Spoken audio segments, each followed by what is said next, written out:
Նաև ուրախ եմ, որ կյանքի այս փուլում գիտակցում եմ նաև սննդի կարևորությունը ու ուզում եմ մի փոքր ավելին հասկանալ նաև գիտական տեսանկյունից, քանի որ ինքս այնպեսի մարդ եմ, որ մինչև չեմ հասկանում, չեմ գնում այդպես դոգմաների հետևից, որ սա պիտի լինի այսպես, ու առանց հասկանալու հետևեմ դրան, պետք է իրոք ունուցուցը հասկանամ ու հասկանալով որևէ քայլեր ձեռնարկեմ, դրա համար շատ լավ ողջունելի է։ Ես շատ եմ կարևորում։ Հա, չգիտեմ, ինձ մոտ այդպես է։ Պիտի այդ բոլոր կոպիկները այդ puzzle-ի կտորները իրար հետ հավաքվեն, որպեսզի ամբողջական պատկերը ունենամ ու ըստ դրա կարողանամ նաև եզրակացություններ անել, ինքս էլ իմ փոքրիկ հետազոտությունը անել ու որոշումներ կայացնել։ Ու հիմա դրա հետևից եմ այստեղ։ Հա։ Քո բառերով եթե ասես, ինչ ես ուզում հասկանալ այսօր, եթե ասած փորձենք կարճ կանք ձևակերպենք։ Կարծում եմ շատ ավելին են հարցերը, քան մի ձևակերպումով կարող եմ ասել, բայց abstract ավելի, հա։ Սննդի եթե այդպես շատ abstract, ինչ է սնունդը, ինչպես է ազդում մարդու առողջության առօրյայի վրա, ինչից է բաղկացած սնունդը, ինչպես է յուրացվում օրգանիզմի կողմից, եւ ինչպես իհարկե կարողանանք կառավարել դա, ազդել դրա վրա, որպես գործիք դրա միջոցով ստանալ որևէ դրական արդյունք։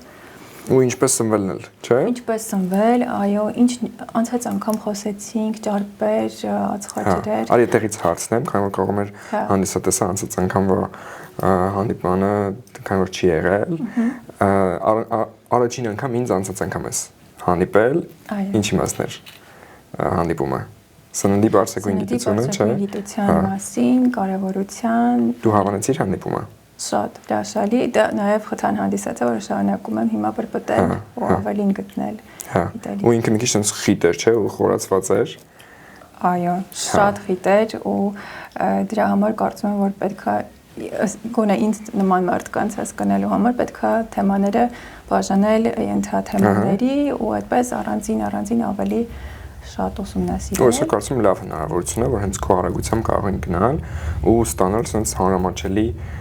բան, որը միգուցե էլի մարդկանց հետաքրքիր կլինի։ Այն ուրախ կլինեմ։ Հա, դե գնացինք։ Շատ լավ։ Միգուցե շատ հիմնական հարց է ինձ հարցն չի, բայց ինձ համար կարևոր է հասկանալ սննդի բաղկացուցիչ հիմնական տարրերը ու դրանց հետ ինչպես կարելի է աշխատել։ Նույն հենց ածխաջրեր, ճարպեր, սպիտակուցներ, ինչ դեր ունեն, ինչպես իրենց օգտագործել, ինչպես իրենց միջոցով ստանալ այն արդյունքը, հատկապես օրինակ այս պահին կարող եմ նշել էներգիա, շատ ավելի էներգիա ունենալու խնդրի մասին, որը կարծում եմ շատերին կհուսի։ Կարող եմ հետևյալ օրինակը բերել, որ ավելի կարողանամ իմ հարցը։ Ես հասկացա հարցը, բայց համել ինքը էլի մեծ է։ Արի էլի բաժանենք իրան, հա։ Այն առաջին մասից կարող ենք սկսել, որ ինչ մասնիկներից է, ինչ մասից է բաղկացած սնունդը, հա։ Եթե կարճ ասեմ, բաղկացած է մակրո նուտրիենտներից, մակրո սննդանյութերից, միկրո սննդանյութերից եւ ջրից։ Մակրո նշանակում է մեծ, միկրո նշանակում է փոքր։ Մակրո սննդանյութերն ու ջուրը իրար հետ սննդի ամբողջ զանգվածի երևի 99.9%-ն են։ Իսկ միկրոները շատ չնչին են զանգվածով։ Դրա համար երևի թե առաջինը մակրոին անդրադառնանք, դե ջուրն էլ միգուցե կարանք անենք, բայց մոտավոր փորձենք հասկանանք։ Բանջարեղենների մեջ մոտ 80% ջուր կա, 80-90%, հա։ Եթե վերցնենք կեպած ուտելիքները իրենց մեջ ավելի քիչ է, արդեն կաշաներ կամ էփած միս իր մեջ էլի ջուր է պարունակվում, հա, միգուցե 40-50%-ի չափով ջրի հարցը հասկացանք։ Եվ եթե ջուրը հանում ենք, տակավանում է ու մաթեմատիկայից էլ էինք խոսում երեխու համար, մինչև էս այդ ֆիզմաթի ընդունելության խնդիրներից է, որ 4 զանգված եւ թաց զանգված, այսինքն սննդի որ ջուրը հանում ենք, տակավանում է իր 4 զանգվածը։ Այդ 4 զանգվածի համարյա 100%-ը մակրո սննդանյութերն են, այն մնացած մի քիչը միկրոն են։ Մակրոն 3 մասի է բաժանվում։ Ածխաջրեր, ճարպեր ու սպիտակուցներ։ Գիտեք, մակրոներն են։ Հա, այդ երեքը մակրոներն են, հա։ Կալորիաները, այսինքն ֆիզիկայի առումով էներգիան մենք ստանում ենք, հա, ջանա, բայց ձեռքով իր դիմացով չես կարողանես, որտեվ տենց մենք չենք երևա, չէ՞։ Մենք էլ իրեն չես կարող կապնես ցավը տանը, որ կշարժվի է, հետո վնայենք, հա, արդ։ Ուզում ես դու աթոռդ մի քիչ հետ տար, որ հանգիստ նայես, տենց։ Կարես են միգուցե, ահա, տենց կարես անես։ Կամ ես նույնիսկ կարող այդ պատատեմ, որ դու հարմար նայես։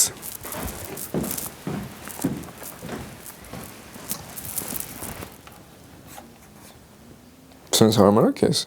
Ընտիր։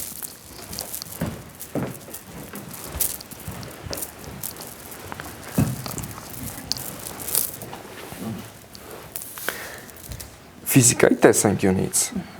էներգիան մենք ստանում ենք մակրոսննդանյութերից։ Մարդուն կարող է թվա, որ ինքը օրինակ սուրճ խմելով էներգիա է ստանում, բայց ինքը էներգիա չի ստանում սուրճից։ Գիտես ինչպես։ Կարծես եթե դու բանկում գումար ունես, եթե դու զանգես բանկի աշխատակցին ու ասես իմ գումարը կամ հա, գնաս բանկ ու աշխատակցին ասես իմ գումարը տվեք ինձ, իրենք գումարը տվերստեն տան քեզ։ Արդյոք կստացի, որ այդ մարդուց դու փող ես ստացել, ոնց որ ինքն է քեզ գումար տվել, թե ինքը քո գումարն էր։ Նշի, որ ինքը իր գումարն է քեզ տվել։ Սուրճը այդպես է աշխատում։ Ինքը քեզ էներգիա չի տալի։ Ինքը քո վաղվա էներգիան քեզ տալիս է հիմա։ Հա։ Հա։ Իսկ այն պայմանը, որ վաղը հետա վերցնելու վաղվանը հենց վերցնում բերում է այսօր է դնում։ Այսինքն էլ հետ չի վերցնում, արդեն վաղվանը գնաց։ Գնաց։ Հա, այնտեղից պակաս։ Հա, հասկացա։ Օրինակ վաղ 100 միավոր էներգիա պետք է լիներ, վաղվա 40-ը կարամ ուզեմ բերեմ դնեմ այսօրվա վրա, որտեղ միգուցե այսօր լիքը գործ ունեմ, պետք է դրանք անեմ, Քունստանում, հա։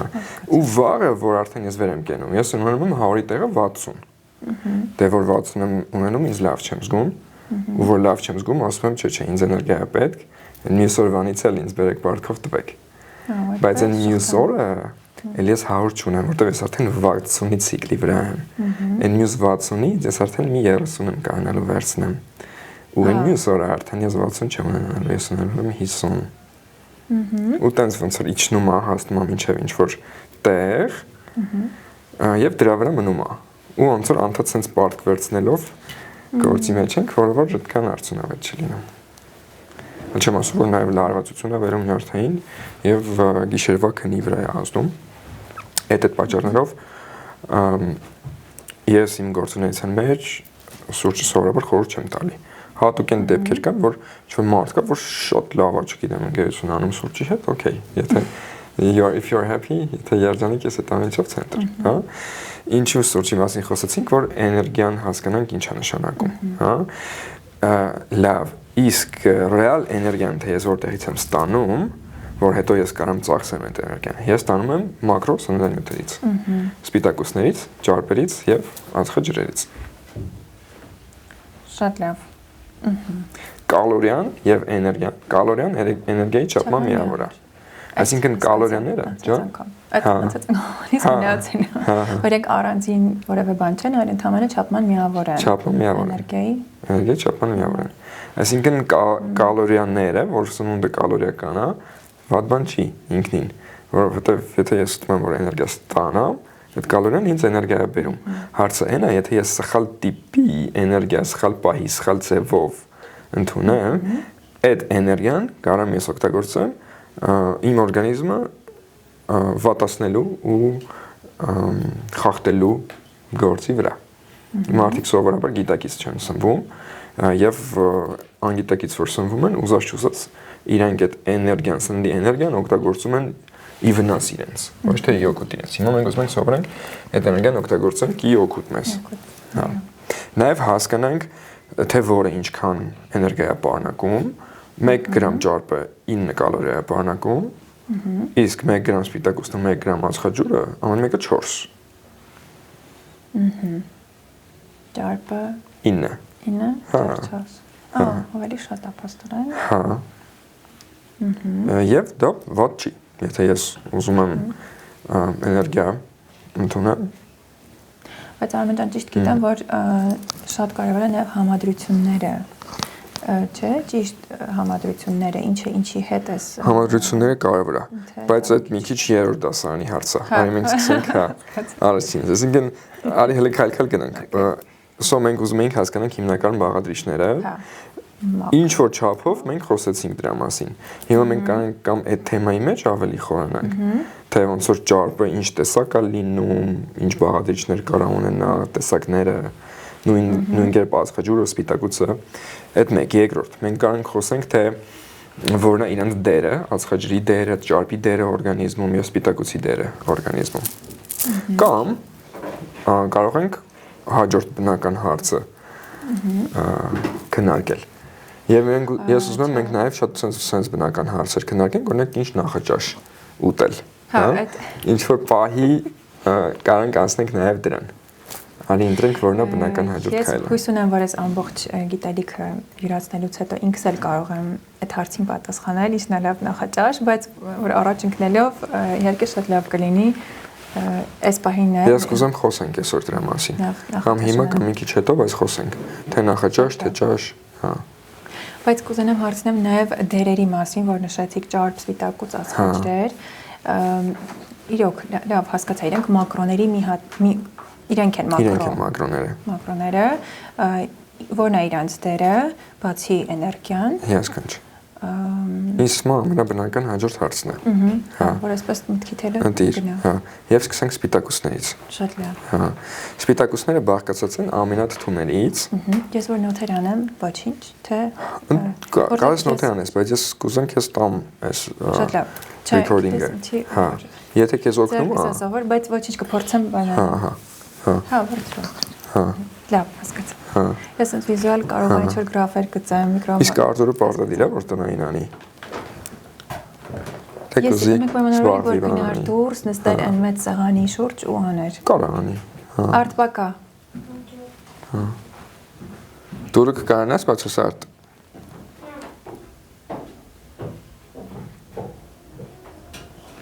Մտածում էի որ չտանջվի էլի երեխեն։ Հա, ճիշտ թողանի հետո տանը հագիստ կլինի։ Ընտիր։ Ինչ խառնա անել։ Կյանքս ընդ խառնա։ Էլեն ջան, ազատ գա։ Հա, չէ, լավ, Գրիշտեն տարա։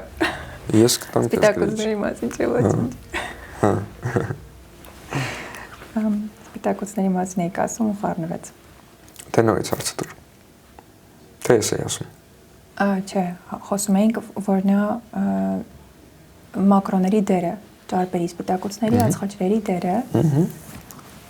Միգուցե խոսենք բաղկացուցիչ մասերից կամ երկուսն էլ իրար հետ անդրադառնան։ Շատ լավ։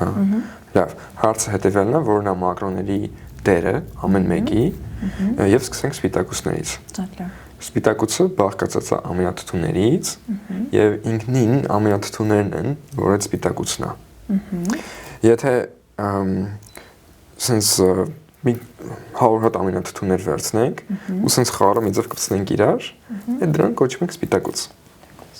Այս ամենաթթուն ինքնին սպիտակուց է։ Շատ լավ։ Հա։ Ամենաթթուները NPC sense ատոմական համակարգեր են, որ իրենց ձևը պահում են։ Ինքը sense հստակ ձև ունի։ Ամենաթթուին կարող ենք ունեք եթե տուն ենք սարքում, այս պետք է աղյուսներ, կարող է ինչ-որ փայտի դետալներ պետք լինի, տարբեր տեսակ դետալներ է պետք, որ այդ տունը պատրաստենք։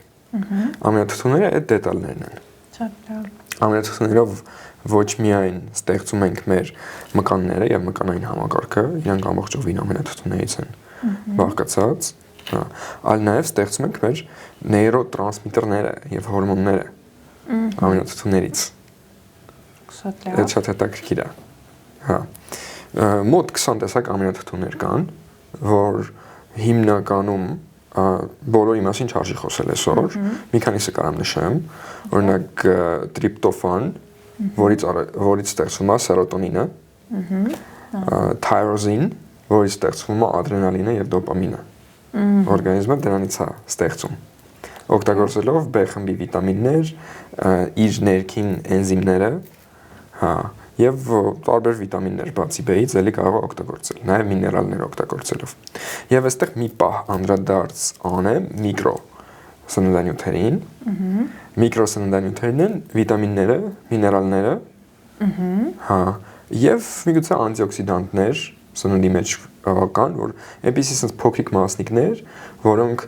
որոշակի ազդեցություն կան ունենան օրգանիզմի վրա, բայց զանգվածային առումով քիչ են։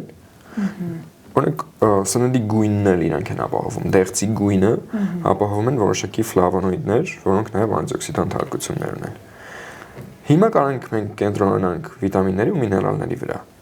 Բայց մի տարակարստան։ Խնդրեմ։ Միկրոները անկախ նրանից որ իրանք քիչ են, իրանք կարևոր դեր շարունակում են ունենալ։ Հա։ Անշուշտ։ Okay։ Հա։ Իրանք փոքրիկ են, բայց շատ կարևոր են։ Հա։ Փոքրիկ են եւ շատ կարևոր։ Իրանք օգտագործվում են նյութափոխանակության մեջ մի ամինաթթվից մյուսը մեկ ամինաթթվից մյուսը սարքելու համար։ Հիմա օրինակ դոպամին, եթե դու նույնիսկ ես կարող եմ ունենամ sense բաժակով դոպամին, որպես կամ բաժակով սերոտոնին։ Սերոտոնինը ծանոթ ես։ Երջանկության հորմոն։ Տենց են ասում։ Հա, դա մարքեթինգային տերմին է։ Հա, ինքը ոնց որ նեյրոտրանսմիտեր է, որ մի նեյրոնից մյուս նեյրոն գնում ինֆորմացիա փոխարկում եւ որոշակի հետազոտություններ կան, որ կապում են սերոտոնինի քանակը երջանկության հետ, որ հիմա բարձրացնում է, որ շատ բարդ է այդ համակարգը, տենց չի կարելի բարձրացնել, հա։ Ես կարող եմ ունենամ բաժակով սերոտոնին։ Հիմա եթե ես այդ բաժակով սերոտոնինը խմեմ, ինչ կլինի։ Օրգանիզմի բնական վիճակը կվնասվի, կարծում եմ, որովհետեւ բայց ինքը, ուրեմն ինքը մարսվում է, ինքը մտնում է արյուն։ Բայց երբ որ արյունով ինքը գնում է ուզում է մտնի ուղեղ, ուղեղի եւ արյան միջև կա թաղանթ, որը սերոտոնինը չի անցնում։ Հասկացա։ Այսինքն դրսից արհեստական ձևով հնարավոր չի։ Սերոտոնինով չէ։ Որոշակի դեղեր են ստեղծել, որոնք կարող ես ընդունել, անցնում է ուղեղ ու նենց անում, որ սերոտոնինի մաքրման համակարգը բլոկավորում է ու սերոտոնինը այնտեղ շատանում է, որ օգտագործում է դա կլասիկ անտիդեպրեսանտներն են։ Okay։ Հա, բայց իրանք այտենց այդքան լավ ազդեցություն առողջական առումով չեն ունենում։ Հա։ Այդ թաղանթը նրա համար է ուղեղի եւ արյան միջև, որ ամեն ինչ ուղեղում կա առանձին մնա, ինչ որ չափով։ Ինչ որ չափով առանձին մնա, արյունը առանձին մնա։ Արյան սերոտոնինը դուրս, ուղեղի սերոտոնինը դուրս չգա ուղեղից։ Ու ամեն ինչ մտնում արյան մեջ չմտնի միանգամից ուղեղ։ Մյուս կողմից պետքա թափանցելիություն ունենա, որ էներգիան ամինաթթուները անցնեն։ Հիմա տրիպտոֆանից ստեղծվում է սերոտոնին։ Տրիպտոֆանը անցնում է այդ թաղանթը։ Եվ վիտամինների հետ զուգակցվելով միկրոսննդանյութերի հետ ինչ որ գործընթաց անցնելով ինքը դառնում է սերոտոնին եւ սկսում է աշխատել մեր ուղեղի մեջ։ Իսկ տրիպտոֆանը սպիտակուց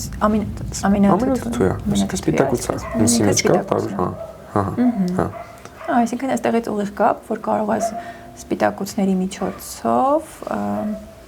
ստեղծել այդ ցանկալի հորմոնը, որը Ուրեմն ամեն տիպի սպիտակուցի մեջ տոկոսային հարաբերությունները ուրիշ են ամինաթթուների։ Եվ դրանք հասկանալով եւ համապատասխան սպիտակուցներ ընդունելով դու կարող ես, եթե գիտակից ես, կարող ես լավ կոնտրոլ ունենալ, թե մակարդակները քո օրգանիզմում ոնց է, այս բավականին advanced բան է արդեն, այս մագիստրատուրայի թեմա է։ Այսօր մենք գալիս դպրոցով ենք գալիս, okay։ Հիմա եթե մի պահ հետ գանք, հա, okay, հա։ Okay, սպիտակուցները կարելի ասել մեծ թեմա ես պատկերացնում եմ, բայց մի քիչ հասկացա։ Okay։ Հա։ Հետո պիտի կարծում եմ մյուս կարևոր քայլ ինձ համար լինի հասկանալ որոնք են սպիտակուցները, չէ՞։ Այսինքն պարզ լիստ, որտեղ շատ լավ հարց է, հա։ Ամենակարևոր սպիտակուցները։ Հա, արի եթե հասկանանք, որ սնունդներն են սպիտակուց, որոնք չէ։ Հա։ Հա, որտեղ այդ շատ բազովի կարևոր հարց է։ Հա։ Կնշես խնդրեմ մի 2-3 սնունդ, որ պատկերացնում ես որպես սպիտակուց։ Եթե կենթանական ծագման սնունդ նշեմ, կարծում եմ միսն է, չէ՞, որ նշվում է, որ ունի շատ սպիտակուցներ։ Այո, հա։ Միսը ինքնին սպիտակուց է եւ ճարպ։ Կտրվածքից կախված, թե ոնց որ ինչ տեսակ միս է եւ այլն։ Հա։ Եվ ածխաջուր կարելի ասել, որ չի պարունակում։ Հա, ուրիշ։ Բուսականից կարծեմ, ինչքան որ գիտեմ, լոբազգիները, չէ, սպիտակուցուն են շատ։ Սպիտակուցուն են։ Համեմատած մյուս բուսական սնունդների հետ, իրանք ավելի շատ սպիտակուցուն են։ Եթե հարցը այսպես տամ, արդյոք լոբազգին սպիտակուց է թե չէ։ Պատասխանը կլինի չէ։ Չէ, հասկացա։ Իր 4 զանգվածի, եթե էլի ջուրը հանենք, 4 զանգվածի 70%-ը կլինի ածխաջուր։ 20-30%-ը նոր սպիտակուց։ Ջան։ Ո՞նց սխալ գիտեմ, որտեվ հա։ Ինչ է սխալ գիտես։ Դու ասացի պարունակում են։ Մեծ մասամբ սպիտակուց չի։ Կարող եմ պարունակում մի փոքր տոկոս, բայց ինքը սպիտակուց չի։ Ինքը սպիտակուց չի, բայց բոլոր բույսերի համեմատ դրանից այնքան բան չկա։ Բույսերը տենց են։ Հա, այսինքն դու չես գտնելու բույս, որը 80%-ով սպիտակուց է։ Չէ, բացառությամբ պոպոքեղենը։ Ահա։ Իրանք բարձր տոկոս ունեն, բայց պոպոքեղենի դեպքում դու մեծ զանգված չես ընդունում դրանից, որ դու ինքը կլինի հիմնական աղբյուր քո համար սպիտակուցի։ Հա։ Դե բարմեն ջան, այդ կոնկրետ հարց տամ, մենք սիրում ենք թրջել ջրի մեջ, հատկապես նուշը, ընկույզը, դա ճիշտ մոտեցում է, չէ՞։ Հա։ Անտինուտրիենտներ կան նաև սննդի մեջ, այնպիսի նյութեր, որ խանգարում են միկրո սննդանյութերի մարսմանն ու ներծծմանը։ Հա։ Եվ երբ որ ջրի մեջ թրջում ես ու մի գիշեր պահում ես, այդ անտինուտրիենտները ահագին թուլանում են եւ փոփոխվում են իրենք։ Այդ լավ պրակտիկա է։ Հա։ Սովորաբար մեծ զանգված չես կարող ապահովես։ Հա, հասկացա։ Կարող ենք ընդեղեն ճիշտ եմ ասում իրենց մասին։ Երևի հայերս էլ այդ բառը գիտեմ։ Հա, ընկուզեղենին, ընդեղենին կարող ենք առանձին մի բան անդրադառնալ, հա։ Բայց եթե մենք վերցնենք բույսեր, ասենք հացահատիկներ, բանջարեղեններ, մրգեր, լոբազգիներ, ապա իրենց մեջ ամենաշատը լոբազգին է։ Սպիտակուց բանակում էնել 30%։ Հետևաբար, եթե դու ուզում ես 30 գրամ սպիտակուց ստանաս, որը որ հիմիջալից ես կարող ես նշել մոտդ կամ այստեղ, մեկ ուտելու համար 30 գրամ սպիտակուցը բավականին լավ թիվ է։ 20-ից 40, 50, նայած մարդու դեպքում, նայած այդ բավականին լավ զոնա է։ Օրգանիզմը բավականին ճկուն է եւ ինքը կարիք չունի, որ հենց 30 գրամ ստանաս 20-ի հետ էլ ինքը կարող լավ խաղա 30-ի հետ կարող գործանի 40-ի հետ կարող գործանի որն է մինուսը դոբազգիների, որ 40 գրամ կամ 30 գրամ սպիտակուց ստանալու համար մոտ 100 գրամ գլուկոզ եմ ես իրանից ստանում որը շատ է ու այստեղ անդրադառնանք նաև ածխաջրերին, որովհետև մարդիկ պատկերացնում են, թե ածխաջրերի մասին որոշակի գաղափար ունեն, բայց քչերը կան, որ հասկանում են, որ ածխաջուրը, նույնիսկ բարդ ածխաջուրը։ Լավ, մի քիչ հետ գնամ, ավելի բազում ակտել։ Երկու տեսակ ածխաջուր ունենք, բարդ ածխաջրեր ու բարդ ածխաջրեր։ Բարդ ածխաջրերը շաքարներն են։ Ածխաջուր, բարդ ածխաջուր։ Okay, շաքար։ Գլուկոզ, ֆրուկտոզ։ Դրանք բարդ ածխաջրերն են։ Հա? Ինքը տենց է, էլեմենտն է էլի մեր ածխաջրային, գլուկոզը ու ֆրուկտոզը։ Եթե մի գլուկոզ ու մի ֆրուկտոզ են սենց կպստում ես իրար, դա կոչվում է սուկրոզ։ Եվ դա շաքարն է։ Շաքարն է, շաքարավազն է։ Հա? Այդ եղավ 2 հատ, այդ կոչվում է դիսախարիդ։ Այսինքն 2, դի եղավ 2։ Իսկ եթե դու լիքը գլուկոզներ ես սենց շարքով կպստում իրար, դա կոչվում է օսլա։ Օսլան է դա։ Լսել եմ այդ։ Հա, էլի ինչ-որ տերմին է, որ մարդիկ լսել են, չէ։ Ինքը սենց լիքը գլուկոզներ է իրար կպած։ Եթե դու ունես լիքը գլուկոզներ իրար կպած, ինչ-որ սննդի մեջ, նաև մի քիչ սպիտակուցներ, նաև բջջանք, ինչ-որ թելիկներ, եւ այդ ամեն ինչը, երբ որ դու ուտում ես, որոշակի ժամանակ է տևում, մինչև այդ լիքը գլուկոզիկները անջատվեն իրարից, բայց իրենց քանի որ սննդային թելիկներ կան, այդ անջատված գլյուկոզիկները դրանցից է պետք է անջատվեն ու այդ թելիկները նենց անում, որ ինքը շատ արագ չանցնի քո մեջով ու համեմատաբար ավելի դանդաղ է մտնում այդ ամեն ինչը արյան մեջ, քան թե եթե դու ուղղակի սենց շաքարավազա ջրի մեջ դուցես ու խմես ու ինքը հեղուկ սենց միանգամից կմտնի արյան մեջ։ Այդ առումով բարդ ածխաջրերը ավելի լավ են, քան պարզ ածխաջրերը, որտեվ սենց ռոյսկի միանգամից չեն մտնում արյանդ մեջ։ Օրինակներ բարդ ածխաջրերի հացը 80%-ով ածխաջուր է, 20%-ով սպիտակուց։ Լոբին, լոբազգիները մոտ 70%-ով են ածխաջուր, 30%-ով սպիտակուց։ Մոտավոր եմ ես ասում։ Հա։ Լոբազգին, այսինքն այդ բարդ ածխաջուրը է իր ածխաջուրը։ Հա, բրինզը մոտ 90-95%-ով ածխաջուր, 5%-ով սպիտակուց։ Ինձ մասին ուրիշ կարծիք ունեի, ճիշտ։ Ոչ այս մանրամասներով ճարպ ածխաջուր եւ այլն, այլ ավելի կառուցող, ստեղծող, ավելի շատ սպիտակուց, ասենց հիմա այս նոր լեզվով ասած։ Սպիտակա, բայց չէ։ Բրինզը ամենամաքուր ածխաջրային աղբյուրն է։ Ինչու մաքուր։ Եթե լոբին պարունակում է ածխաջուր ու համել սպիտակուցներ, ինչ որ խառը հակասննդանյութեր, տենց բաներ, բրինզը բավականին մաքուր է։ Ինքը այդ ածխաջուրն է ու սա։ Համարյա։ Այդ առումով, որ մաքուրի հակառակը կլինի կեղտոտ այս դեպքում, եւ այդ առումով ցորենը բավականին ոչ մաքուր սնունդ է։ Հա, որովհետեւ ցորենի սպիտակուցը, որը կոչվում է գլուտեն, լսած կլինես։ Հա, ասեն գլուտեն դա սպիտակուցն է ցորենի մեջ։ Դա ցորենի սպիտակուցի անունն է։ Ամեն երկրորդ քայլափոխին գլուտեն։ Հա, ինքը դարել է մարքեթինգային ինչ-որ բան, մարկանց թվում է, որ ինքը ինչ-որ թունաքիմիկատ է,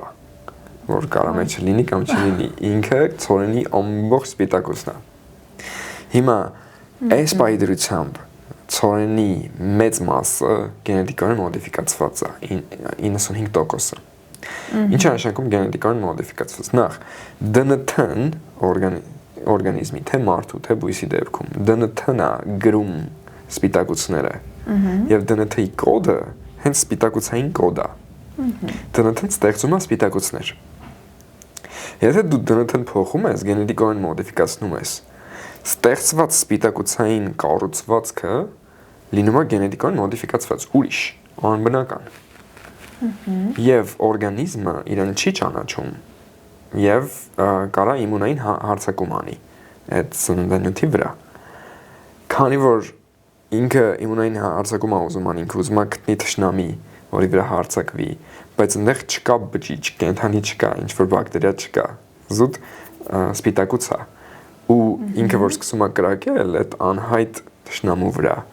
ինքը սկսում է կրակել ինքն իր վրա։ Դա կոչվում է աուտոիմուն վիճակ։ Աուտոիմուն կան հիվանդություններ, բայց նաև բոլոր մարդիկ ունեն քիչ թե շատ մի քիչ աուտոիմուն վիճակ, որը որ հա ստեղծվում է սովորական խանութի ձեթերի եւ շաքարավազի եւ թունաքիմիկատների ազդեցությամբ օրգանիզմում։ Այդ աուտոիմուն վիճակը եւ բորբոքային քրոնիկ վիճակն է, որ բերում է սրտանոթային հիվանդություններին, ուղեղի ծերացմանը, առհասարակ օրգանիզմի ծերացմանը, էներգիայի պակասին։ Այդ բորբոքային վիճակներն ու աուտոիմուն վիճակներն են բերում։ Այսինքն, եթե պրակտիկ առաջին կարևորագույն քայլերից մեկը նայենք, հասկանալ, թե որ սնունդներն են առաջացնում բորբոքային պրոցեսներ օրգանիզմում եւ աուտոիմուն վիճակներ եւ իրանց ուղղակիորեն բացառել մեր սննդակարգից, որտեվ ոչ թե դե լավ մի քիչ ուտեմ, մի քիչ շատ ուտեմ, այլ ուտելու բան չի։ Հա։ Գիտակցաբար պիտի ուղղակի հանել, այստեղ համով լինելու չլինելու հարցը չի արել։ Չկա, հա։ Եթե այդ level-ի բան, այսինքն այն level-ի սնունդը, որ բերում է այդ բորբոքային պրոցեսները եւ շատ մեծ վնաս է բերում օրգանիզմին, անթույլատրելի չափսի վնաս։ Դա ուղղակի պետք է հանենք։ Հա, եւ ամենահեշտն է ուղղակի հանելը, քան թե մի քիչ պակասացնել, մի քիչ sense, մի քիչ նենց։ Կարևոր կլինի հասկանալ, թե որոնք են։ Որոնք են, չէ՞։ Այդ սննդանյութերը։ Լավ։ Հիմա եթե մի պահ հասկանանք, թե մենք որտեղ ենք հասցեության մեջ։ Մենք խոսեցինք մակրոսննդանյութերի մասին, այս պահին հիմնականում անդրադարձանք սպիտակուցներին, որից հետո խոսեցինք ածխաջրերի մասին, ճարպերի մասին դեռ չենք խորացել, եւ մենք ուզում ենք հասկանանք, թե որոնք են այդ ուտելիքները, որոնք բերում են այդ քրոնիկ բորբոքային վիճակներին ու աուտոիմուն վիճակներին։ Այո, որ պետք է բացառենք։ Որ պետք է բացառենք։ Հա, հա։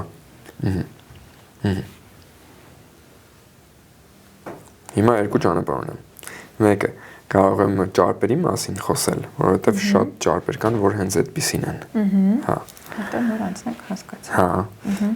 Ու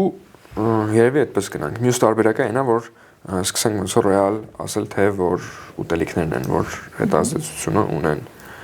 Ես համաձայն եմ առաջին տարբերակի հետ, ճարպն էլ մի փոքր հասկանամ։ Ընտիր։ Հետո արդեն, չէ՞, ստաբերացնենք։ Ընտիր, հա։ Ահա։ Ճարպերը բաղկացած են ճարպաթթուներից։ Ոնց որ ամենաթթուն սպիտակուցի համար, հենց ճարպաթթուն ճարպի համար։ Ահա։ Եվ ճարպաթթուները հենց ճարպ են։ Ահա։ Այստեղ ունենք 4 հիմնական խումբ։ Հագեցված ճարպեր, օմեգա 3-ներ, օմեգա 6-եր ու օմեգա 9-ներ։ Էլի օմեգա, որ լսվել է, հազելի չգիտեմ ինֆորմացիա։ Թվում է, թե ճարպերը պարունակում են օմեգաներ, բայց օմեգան հենց այդ ճարպի տեսակն է։ Ճարպը կարող է լինի օմեգա 3, օմեգա 6, օմեգա 9 կամ հագեցած։ Հասկացա։ Հա։ Հասկացա։ Իսկ եթե ես վերցնեմ օրինակ 1 շիշ ձիթապտղի յուղ, ինքը կունենա ինչ-որ տոկոսներ այդ ամեն մեկից։ Տվյալ դեպքում ձիթապտղի յուղը կլինի մոտ 85% օմեգա 9, 10% օմեգա 6։ Ու մի 5% մի քիչ փոջոր ասկոմ ենք։ Այսինքն պարունակում է տարբեր տեսակի ճարպեր։ Այո։ Ճիշտ Հա։ հասկացա։ Նենց ճարպեր կան, որ հիմնականում մի տեսակ են պարունակում։ Ու կարանք հələ որ տենց նայենք իրանց։ Հա, հասկացա։ Ահա։ Ձիթապտղի յուղը օմեգա 9 է։ Ու վсё։ Արի բարձրացնենք։ Ավոկադոյի յուղը օմեգա 9 է։ Եվ վերջ։ Արևած ծաղկի յուղը, սոյայի յուղը, կուկուրուզոն սահարեն։ Դրա յուղը։ Եգիպտացորենի յուղը։ Խաղողի կորիզի յուղը։ Դրանք օմեգա 6 են։ Բայց խոսքը գնում է սառը մզվածքով, այլ ճիշտ եմ ասում։ Էականջ։ Յուղի տեսակն է, այսինքն յուղը որ կա հələ չի է մզվե։ Կուկուրուզի մեջ ինչ որ չափով յուղ կա, օմեգա 6 է։ Հա։ Հա։ Մզվածքը մշակման process-ի մի մասն է։ Եթե ես սառն եմ մշակում, ես ավելի քիչ եմ ազդում իր վրա։ Մշակելու ոնց որ մի քիչ ուրիշ բառը վերամշակելն է։ Անգլերեն վերամշակել լինում է refine։ Կա refined oils եւ unrefined oils, չվերամշակված եւ վերամշակված յուղեր։ Ուրեմն ռուսը որ կարդում է refined, կարդում է ինքը raffinirованный։ Անգլերեն բառը, այսինքն այդ որ գրած անգլերեն ռ եւ ֆ, չէ՞, refined, ինքը որ եթե անգլերեն չգիտի, ինքը կարդում է raffinirованный։ Բայց իրականում այդ նշանակում է վերամշակված։ Հայրն էլ որ ռուսից է վերցնում,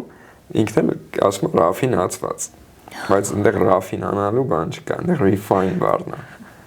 Այս արդեն եղավ գիտակցություն, անգիտակցություն։ Հա։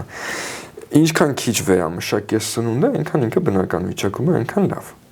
Կան այնպիսի վերամշակման process,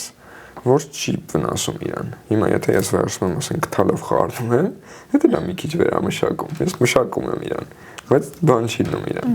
Եթե ես սառն եմ մզում, ինքը համարյա չի փոխվում։ Հիմա օմեգա 6-ը եւ օմեգա 6-ը տաքացնելու դեպքում անմիջապես օքսիդանում է եւ դառնում է ազատ ռադիկալ։ Ազատ ռադիկալը այնպիսի մասնիկ է, որ charge էլեկտրական լիցք է կրում իր մեջ եւ օրգանիզմում ճանապարհորդելուց ինքը որ հպվում է ինչ որտեղ տեղից բանա փոկում եւ վնասվածք է առաջանում։ Ազատ ռադիկալները բերում են օքսիդատիվ ստրես կոչվածին, օքսիդացիոն ստրես։ Դա ստրես է օրգանիզմի համար, որովհետեւ երբ որ դու իրան ազատ ռադիկալներով ռմբակոծում ես ներսից, դա համար ստրես է, ինքը հետո դրանք վերանորոգի։ Այդ հարցում մեզ օգնում են անտիօքսիդանտները, ովքեր արյունային համակարգում, երբ որ անտիօքսիդանտը ազատ ռադիկալի է հանդիպում, իրանք իրար նեյտրալիզացնում են։ Իսկ անտիօքսիդանտը այդ հարվածը իր վրա է վերցնում ու ինքը դառնում է նեյտրալ։ Իսկ եթե այդ հարվածը օրգանիզմը ստանար, օրգանիզմը կվնասվեր։ Հա։ Խանութի ձեթը 1 լիտր ձեթը, դա 1 լիտր ազատ ռադիկալ է։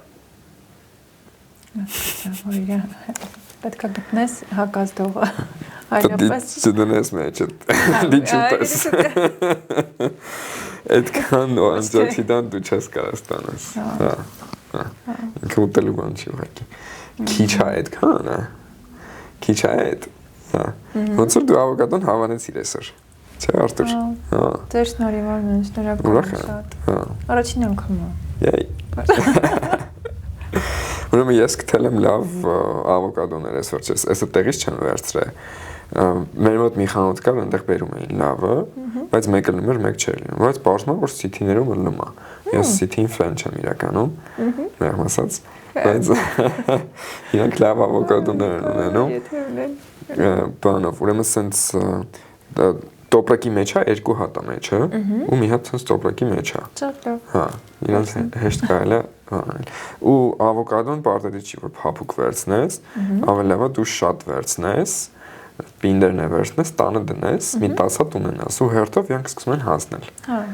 Հա, ու դու ամեն օր ունենում ես։ Բաշարը առանց ամեն անգամ անհանգստանալու, որ հասած ավոկադոն տեղ կա։ Իրենք ճարպերի աղբյուր են ուրեմն։ Հիմնականում հա։ Նաև միկրոսումնանյութեր, կալիում, հա, հա։ Ավոկադոն օմեգա 9 է։ Ավոկադոյի ճարպը։ Օմեգա 9 եւ զեյթունը, այսինքն զիթապտուղը եւս օմեգա 9 է։ Շատ մեծ հետազոտություններ կան, որ այն ազգերը, որ օմեգա 9-ներ են ստանում շատ, իրենք սրտանոթային խնդիրներ քիչ են ունենում։ Հա։ Եվ օրինակ դու կաս նայես ֆրանսիացիներին, ովքեր ոնց որ լիքը տարբեր բաներ են ուտում, ու դիտքան չեն սահմանափակում իրանց ու սրտանոթային առումով ավելի առողջ են, քան ամերիկացիները, ովքեր որ փորձում են սահմանափակեն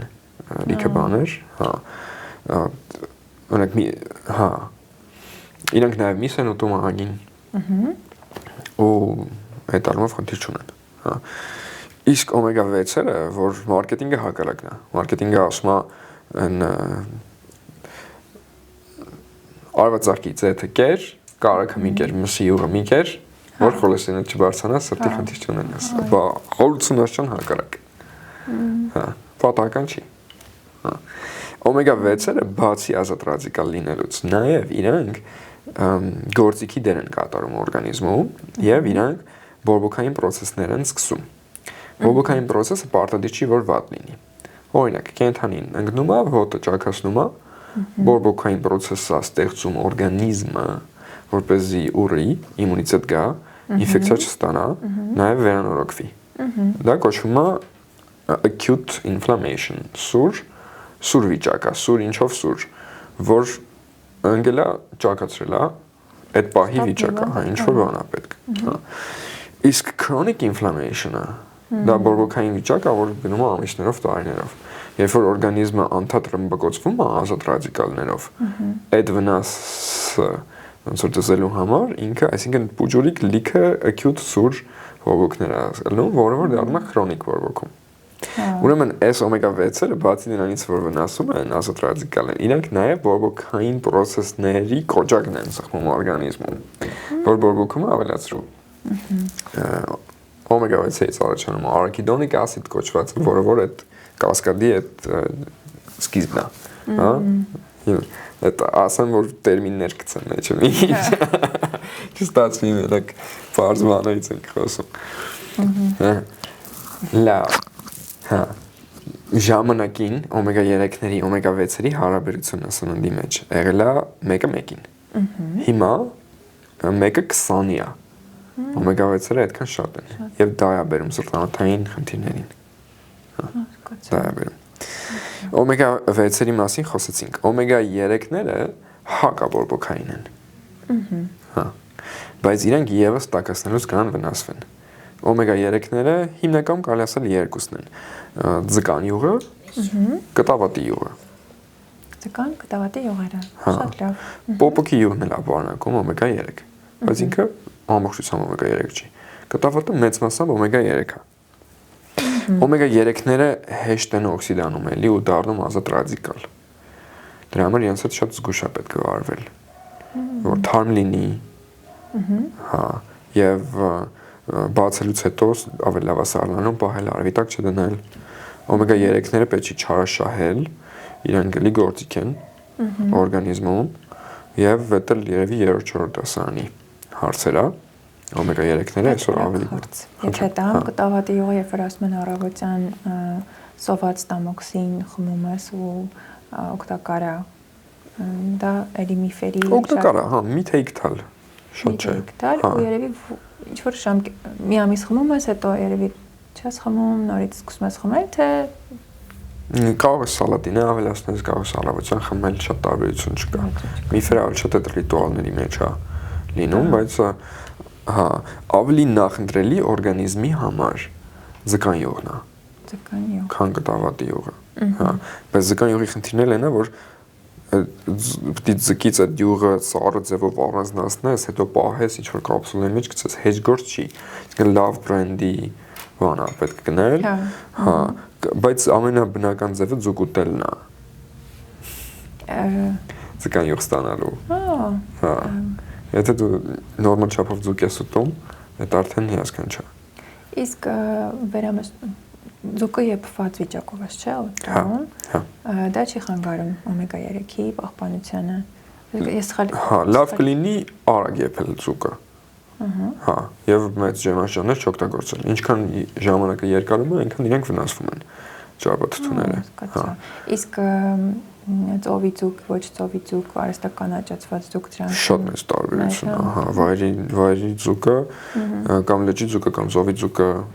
վայրի ձուկը են ամենամաքուր մնացած համարյա միակ սնունդներից է, որ այսօր կա, չնայած օվկիանոսին էլ սնդիկ է պարունակում ինչ-որ չափով, որը գալիս է նավթից, հա, այդ նավերից, նավթից, հա, օքեյ, հա, շատ լավ, թվում է, որ արագ հասկացա, բայց ես դες պետք է մարսեմ ես ամեն ինչը։ Դե կարաս նայես տունը մի քանի անգամ։ Հա, հաստատ սա լսելու նայելի է անպայման, բայց հիմա եթե օրինակներով ասենք, ու էլի պարզ օրինակներով ուրեմն ջան, կամ այս հարցը միգուցե արագ տամ, ճարպ, ածխաջուր եւ սպիտակուց, իրենք պիտի որոշակի համամասնությամբ չէ լինեն ծննդակարգում, այսինքն հավասար ճարպ, հավասար ածխաջուր, հավասար չի։ Ավելի շատ երևի կախված ինչ ես ուզում ստանաս ներկա պահին, այդ ինչքան առողջական վիճակ, էներգիա եւ այլն, չէ՞։ Կարևոր հարց է, հա։ Իրանց կարևոր հարց է եւ երևի հագեցված ճարպերին էլ անդրադառնամ։ Հա, ճիշտ է։ Այդ մեկն փակենք ու անցնենք այնտեղ, հա։ Հագեցված ճարպերն են։ Կարակը, տավարի մսի ճարպը, կոկոսի յուղը, հիմնականում այդքանը։ Հեշտ հիշելու տարբերակը։ Հա։ Okay։ Հա։ Շատ լավ։ Հա, կոկոսի յուղը եւ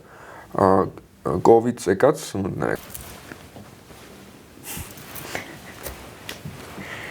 Հագեցած ճարպերը։ Հագեցած ճարպերը։ Հագեցած ճարպերն են կոկոսի յուղը, կոկոսի յուղ, կարակը եւ տավարի վենչի ճարպը։ Հավինը օրինակ կես է։ Ինքը օմեգա 6 է, համել հագեցած է, համել հենց է, խառնուրդ է, խոզին էլ է խառնուրդ։ Հա։ Դա հենց կոնկրետ տավարի։ Տավարին է հագեցված է։ Հա։ Ուրեմն կա միֆ եւ առհասարակ ժողովրդական պատկերացում, որ հագեցված ճարպերը վատ են։ Հա, շատ կարակը, խոլեստերինը, չգիտեմ ասը։ Հա, որ դա վատ է։ Հա։ Եվ դա նոր մարքեթինգ չի, որ արվել է, դա արդեն մի 50 տարի համ ոնց որ ամերիկյան մարքեթինգային համակարգի մի մասն է։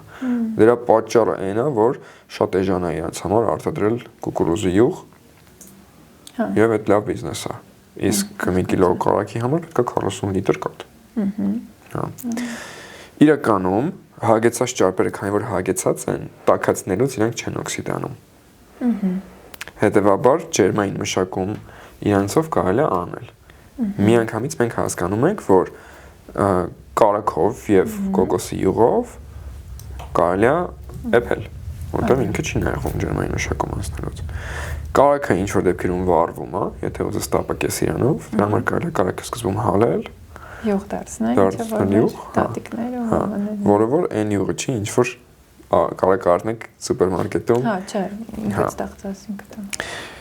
Այս թեմայից քանի որ խոսեցինք անդրադառնամ, ուրեմն կա յուղը փոխված կաթնամթերք խանութներում, որ կոչվում է պանային մթերք։ Իրա բնական յուղը հանում են, տեղը լցնում են մարգարինային ինչ որ բաներ։ Եվ հիմա ազատ վաճառքի վրա է եւ ժողովրդի այն մասը, ովքեր ֆինանսից ավելի են նեղվում, իրանք գրավիտացվում են դեպի դրանք ուտելու վրա եւ ահավոր մեծ վնաս են տալի իրենց օրգանիզմին։ Դա չի կարելի ուտել։ Շատ դեպքերում դու նույնիսկ ռեստորանում կաս պանիր պատվիրես ու քեզ բերեն պանային մթերք, որտեղ է դեժան անստում իրենց վրա։ Ահա։ Հագեցված ճարպերը, քանի չեն օքսիդանում, իրանք մաքուր էներգիայի աղբյուր են օրգանիզմի համար։ Հա, եւ իրենցից կարելի է լավ էներգիա ստանալ։ Խոլեստերին մենք մեր ամբողջ խոլեստերինի 2/3-ը մենք ենք արտադրում։ Որտեղ մեզ պետք է։ Խոլեստերինը, սննդային խոլեստերինը բազմակի անգամ ապացուցվել է, որ սննդի մեջի խոլեստերինը խնդիր չի, որտեղ հələ 2 անգամ շատ է մենք ենք արտադրում։ Մենք այդ խոլեստերինից ստեղծում ենք վիտամին D, մենք խոլեստերինից ստեղծում ենք տեստոստերոն եւ էստրադիոլ, իսկ կանացի տղամարդու հորմոններ եւ վիտամին D դրանից ենք ստեղծում։ Խնդիրը, ուրեմն իսկ երբ որ գնում ես չափում ես խոլեստերին կոչվածը, իրենք խոլեստերինը չեն չափում, որտեղ խոլեստերինը մի հատ է, խոլեստերին ու վերջ։ Իսկ որ դու չափում ես, այնտեղ կա լավ խոլեստերին չակերտներով, վատ խոլեստերին, LDL, HDL։ Դրանք ուրիշ մասնիկներ են, որ չակերտավոր խոլեստերին են ասում, դրանք խոլեստերինի տրանսպորտերներ են, որ խոլեստերինին տանում են էսկոմ ենկոմ, որոնք արտաքինից պատված են ճարպաթթուներով, եթե այդ ճարպաթթուը լինի օմեգա 6, ինքը օքսիդանում է ու դառնում է մեծ ազատ ռադիկալ։ Եվ խնդիրը դառնում է օմեգա 6-ը։ Լրիվ թարսած է։ Ասում եմ ուտելիքը օմեգա 6-ը կեր, որտեղ խոլեստերին չի պարունակում, սրտի չի վնասի, այնինչ այդ օմեգա 6-ն է, որ գնում է ու այդ բանի սարքում է ազատ ռադիկալ։ Իսկ խնդիրը ոչ թե քանակն է քո այդ LDL-ի, այլ թե LDL-ների որ մասն են ազատ ռադիկալ, որ մասը չէ, իսկ դրա համար թեստ չունեն իհարկե։ Թեստ պետք է չի անել, ընդհանրապես պետք է օքսիդատիվ սթրեսը իջեցնել օրգանիզմում, թույներ չօգտագործելով եւ անտիօքսիդանտներ օգտագործելով։ Այդքան բան։ Հա։ Հանցելով նախորդ հարցից։ Սահուն անցում փորձում կատարեմ։ Ճարպ ուտել նշանակում է ճարպ կորցնել։ Ճարպեր ուտել նշանակում է ճարպեր այրել։ Ոչ թե հավաքել։ Ոչ թե հավաքել։ Այն պայմաններում, եթե սաղորը շաքարավազ չես խմում կամ կոլա չես խմում։ Եթե դու սաղորը կոլա ես խմում, քո ճարպ կերածնել կօգնի, որ ճարպ հավաքես։ Բայց եթե դու առողջ ես սնվում, նորմալ ես սնվում կամ այդ դեպքում ճարպ ուտել նշանակում է ճարպ կորցնել։ Երբ որ դու օրգանիզմին սովորացնում ես այրել ճարպ որպես էներգիայի աղբյուր,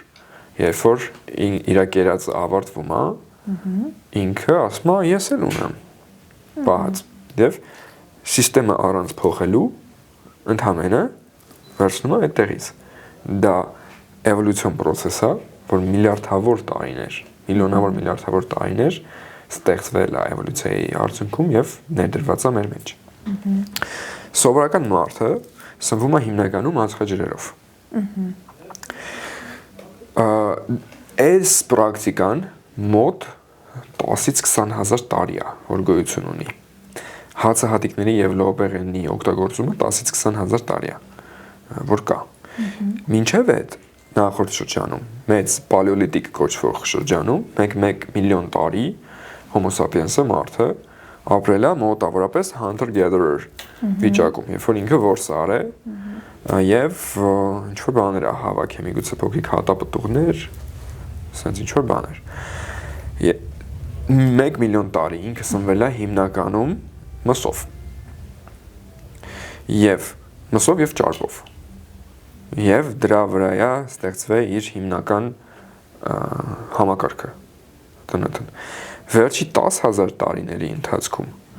երբ որ ինքը սկսում է լիքը ածխաջրեր օգտագործել 10,000 տարին ընդհանրապես բավական չի էվոլյուցիոն փոփոխությունների համար եւ օրգանիզմը այն իր հին մեխանիզմը որ ինքը ուներ, որով ինքը հիմնականում սպիտակուցու ճարպեր ուտում ու մեկ էլ պատահում էր ինչ որ ածխաջուրեր ուտում, դա էլ էր կարում Մարսի, հիմա այդ նույն համակարգի վրա մենք ուղարկում ենք լիքը ածխաջուր։ Մենք ուղարկում ենք լիքը ածխաջուր, քանի որ արդեն ասել ենք, որ ածխաջուրը ասենց լիքը գլյուկոզներ են իրար կպած, այսինքն դա շաքար է կոնկրետ։ Այդ գլյուկոզները, որ մտնում է արյան մեջ, դա դառնում է արյան շաքարը բարձրանալ։ Արյան շաքարը օրգանիզմը շատ կարևոր է, որ ինչ-որ դիապազոնի մեջ պահի, համ ցածրը, համ բարձրը իր համար ահավոր մեծ խնդիր է։ Երբ որ արյան գլյուկոզը բարձր է, դա էլի մեծ օքսիդատիվ ստրես է բերում եւ օրգանիզմի համար խնդիր է։ Բայց քանի որ ինքը էվոլյուցիոն համակարգ չունի, այսքան մեծ շաքարի հետ, ինքը չգիտի ինչ անի։ Ինքը պրոստը ինսուլինը բարձրացնում է, մի քիչ տանջվում է, սենց ալնում։ Բարձր ինսուլինը այդ շաքարին մղում է արագ ճարպաթթու սարքել եւ տեղադրել օրգանիզմում։ Այսինքն այդ գլյուկոզներն են, որ չաղացնում են, այլ ոչ թե ճարպ ուտելն է չաղացնում։ Ուրիշ ճանապարհը։ Որից հետո արյան շաքարը այնքան է ընկնում, որտեղ ինսուլինը դեռ բարձր է, ինքը շաքարին արագ մղում է ու հետո շաքարը ընկնում է 0-ից, այսինքն նորմայից ներքև։ Եվ այդ ժամանակ, քանի որ գլյուկոզ այրելու համակարգն էր միացրած, իսկ գլյուկոզը վերջացավ կերածդ։ Ինքը չունի ներսում պահված շատ գլյուկոզ։ Լյարդում մի քիչ գլիկոգեն կա, բայց այդ ինքը միանգամից սաղ չի օգտագործում, որտեղ այդ ինքը ինչ-որ բանի համար է պահե։ Այդ ժամանակ ինքը ուղղակի ճվում է։ Ու ասում է մի բան տվեք ուտեմ։ Գնամ բացեմ, սառնանը տնեմ ինչ կա, կամ եթե քաղցր բաներ կա, արագ ուտեմ, հա։ Այսինքն դա դառնում է իմպուլս ռեֆլեքս։ Կախվածություն առաջացնող, անառողջություն բերող ռեֆլեքս։ Լավ, իսկ բնական ձևը այն էր, որ մարդը ուտում էր սպիտակուց եւ ճարպ, այդ ճարպը ինչա ճարպը։ Ճարպը այն նյութն է, որը որ միլիարդավոր տարիների ընթացքում կաթնասունը որոշել է, որ էներգիան պահի այդ ձևով։ Հա, որ ինքնապաշտպանական նույնիսկ է, երևի կարելի է։ Ինքը օգտագործի իր էներգիայի համար։ Եթե սոված մնա։ Հա։ Մենք էլ ենք կաթնասուն։ Ընդունենք այս փաստը։ Եվ այդ շատ բնական բան է մեր համար ուտել ու այդ էներգիայի պաշարն է, հա։ Այսինքն երբ որ դու ճարպ ես ուտում, կամ ուտում ես հագեցված ճարպ, օրինակ տավարի ճարպ կամ կարագ, դա շատ բնական սննդի աղբյուր է օրգանիզմի համար։ Դա դանդաղ է ներծծվում արյան մեջ, ոչ թե շաքարի նման միանգամից, դանդաղ է ներծծվում եւ դանդաղ սահուն էներգիա է տալիս օրգանիզմին։ Եվ հենց սոված ես մնում, ինքը միանգամից քո պահածներն է սկսում այրել։ Ուզած դու սոված ես մնալու, որտեղ եթե դու իրիկունը 8-ին օրինակ կերար, մեկի առավոտը ասենք թե 9-ին ուտես թեկուս, եղավ 13 ժամ։ 13 ժամ դու գիշերը սոված ես մնալու։ Այդ 13 ժամից ասենք թե առաջի 4 ժամը ինքը քո կերածով յոլա գնա, հաջորդ ժամերին ինքը արդեն գնում է սկսում է քո եղած ճարպերը այրել։ Հիասքանչ էներգիա աղբյուր։ Շատ լավ։ Լավ։ Հիմա մեկ նախաճաշի օրինակ ինձ ասա, ես փորձենք անալիզ անել իր հետ, իր պլյուսներն ու մինուսները ու ոնց կանանք իրան մի քիչ փոփոխենք, որ ավելի լավը սարքենք։ Սա ամենատարածվածներից ձվով նախաճաշնա կլինի խաշած ձու, թե յուղով տապակած ձու։ Հա։ Ու ընդհանուր ուրիշ ինչ կա հետը։ Պանիր, հետը կողքը կարող է լինի պանիր, վարունգ կարող է կտրատած լինի։ Եթե սա չի, ապա մածունով Այդ մեկ արի մի հատի վրա, հա, հələ որ։ Ահա։ Իսկ ձուն հացով է թե ոնց է։ Հա, հաց կա, պարտադիր չի, բայց ցանկության դեպքում հացով։ Բայց հիմա հասկացա Արմեն ջան, որ հացը լավագույն տարբերակը չի։ Լավագույն տարբերակը չի, հա։ Մոդիֆիկացված դնթեյով եւ այլն։ Հա, մոդիֆիկացված դնթեյով, համ լիքը ածխաջրով։ Կարիք կլինի սենց անել, եթե հաց օգտագործում ենք, կամ ուրիշ ածխաջուր ենք օգտագործում, փորձենք ածխաջրի քանակը մեկ ուտելու ընթացքում 20 գրամի չափ պահենք։ Հա։ Հիմա կարողս մի հատ շատ հանգիստ ChatGPT-ին հարցնես, քանի գրամ հացն է 20 գրամ ածխաջուր պարունակում, հացը դնես կշռես, որ հասկանաս քո չափաբաժինը, ամենաշատը ինչքան կարաս տանաս, եւ սահմանափակես, ասենք քո կամ երեխայիդ համար, որ այսքանից ավել նախաճաշի ժամանակ ածխաջուր չենք ընդունում։ Ածխաջուրի հարցը այս պահին փակեցինք։ Կամ ինքը 0 է, կարելի է տենց է գնալ, ես հիմա տենց եմ գնում եւ գոհ եմ։ Կամ մաքսիմալ 20 գրամ ածխաջուր։ Բացի դրանից, մեզ պետք է սպիտակուցի աղբյուր եւ մեզ պետք է էներգիայի աղբյուր։ Քանի որ մենք ածխաջրից չենք ստանալու մեր հիմնական էներգիան, որովհետեւ խոսեցինք թե ինչու ոչ, հա, մնում է կամ սպիտակուցից կամ ճարպից պետք է ստանանք։ Bodybuilder-ները օրական ստանում են 150-ից 200 գրամ սպիտակուց։ 1 գրամ սպիտակուցը 4 կալորիա է, 200 գրամը կլինի 800։ Իսկ նույնիսկ bodybuilder-ի կերած սպիտակուցը ընդհանրապես 800 կալորիա է պարունակում։ Մեզ պետք է մինիմում 2000 օրվա մեջ adult մարդու համար։ Այսինքն սպիտակուցով դու չես կարա էներգիայի աղբյուրը լրացնես 1։ Երկրորդ ձեռնտու չի, որովհետև սպիտակուցը նաև ակիսլին է առաջացնում օրգանիզմում ու իրան ավելի լավ է բալանսի մեջ պահել, ոչ շատ, ոչ շատ քիչ։ Նաև, եթե այդ սպիտակուցը ուզում ես օգտագործես օրինակ մկանային համակարգ ստեղծելու համար, եթե ինքը գնալու է մկան դառնա, դու իր կալորիան չես օգտագործում, որտեղ ինքը գնալու այնտեղ դառնա։ Եթե դառնա հետո հետ մաշացնես, այդ ժամանակ նոր օգտագործվելու է։ Այսինքն ռեալ սպիտակուցներից մինչ 400 կալորիա կարելի, 400-500 կալորիա կարելի է ստանալ օրգանիզմում։ Մի պահ էլի արեք անդրադառնալ, մարդիկ կասեն, բայց չէ, ուղեղի համար գլուկոզա պետք։ 1 միլիոն տարի մեզ պետք է եղել այդ գլուկոզը ուղեղի համար եւ մենք ունենք համակարգ, որը ճարպերից եւ սպիտակուցներից արտադրում է գլուկոզ, ինչքան որ պետք է։ Դու կարող ես 10 օր ծոմ պահել մենակ ջուր խմել, գնաս արյան շաքարը չափես ու ինքը կլինի նորմայի մեջ, ինքը չի լի քիչ։ Ինչ հետաքրքիր։ Հա, շատ հետաքրքիր է։ Ինքը կլինի նորմայի մեջ։ Գնաս արյանը մեջի վիտամինները չափես, էլի կլինի նորմայի մեջ։ Որովհետև եթե մսից վիտամին ես ստանում, 30 կիլո միս կա վրես։ Այդ վիտամինները ես ստանում, այսինքն կարճ ժամանակ չուտելով դու վիտամինի պակաս չես ստանում։ Վիտամինները երկար ժամանակում ես դու տեղադրում քո մեջ, B վիտամինները ամեն օր ստանում, բայց մսիդ մեջ էլի իրենց ագին մասը կա, ինչ որ մասը կա, ինչ որ մասը չկա։ Լավ, հա, հետևաբար, քանի որ մենք ածխաջրից էլ չենք ստանալու այդ կալորիաները, բայց մեր մակրոները 3-ն էին, էլի 7-ը չէին։ Ուրեմն այդ կալորիաները մենք ագին ճարպերից կստանանք։ Եվ դա հիասքանչ է, որտեղ ճարպը հենց այն վիճակն է, որը օրգանիզմը էներգիան պահուստ անելու վիճակն է։ Եվ մենք կարող ենք օրվա ընթացքում օգտագործել զիթապտղի յուղ, ավոկադոյի յուղ, կարագ, իսկ եթե միս եք ուտում, մսի ճարպը։ Դու կարող եք նաև օրինակ ChatGPT-ով հարցնել, թե 100 գրամ սովորական տավարի միսը ինչքան ճարպ է պարունակում, հա?